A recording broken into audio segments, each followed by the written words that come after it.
आता बातमी येते क्रिकेटच्या मैदानात। यशस्वी जयस्वालचं नाबाद शतक आणि रोहित आणि कोहलीच्या शानदार अर्धशतकांनी आज विशाखापट्टणमचं मैदान चांगलंच गाजवलं। निर्णायक वनडेत भारताने दक्षिण आफ्रिकेवर 9 विकेट्सनी दणदणीत विजय मिळवला आणि 3 सामन्यांच्या मालिकेत 2-1 ने बाजी मारली। या सामन्यात प्रथम फलंदाजी करणाऱ्या दक्षिण आफ्रिकेला भारताने 47.5 षटकात सर्वबाद 270 वर रोखलं। डिकॉकने 106 तर बबुमाने 48 धावांची खेळी केली। भारताच्या कुलदीप यादव आणि प्रसिद्ध कृष्णाने प्रत्येकी 4 विकेट्स घेत पावणे संघाच्या स्कोरला ब्रेक लावला। विजयासाठीचं 271 धावांचं लक्ष्य भारताने 39.5 षटकात अवघ्या एका फलंदाजाच्या मोबदल्यात पार केलंय। रोहित शर्माने 73 चेंडूत 75 तर कोहलीने 45 चेंडूत नाबाद 65 धावांची खेळी केली। सलामीवीर जयस्वालने 121 चेंडूत नाबाद 116 धावा फटकावत संघाला विजयपथावर नेलं। त्याच्या खेळीमध्ये 12 चौकार 2 षटकारांचा समावेश होता।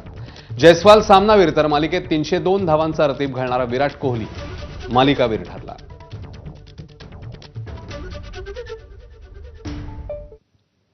यासोबत इकडे पुन्हा एकदा एक छोटासा ब्रेक पाहत राहा एबीपी माझा।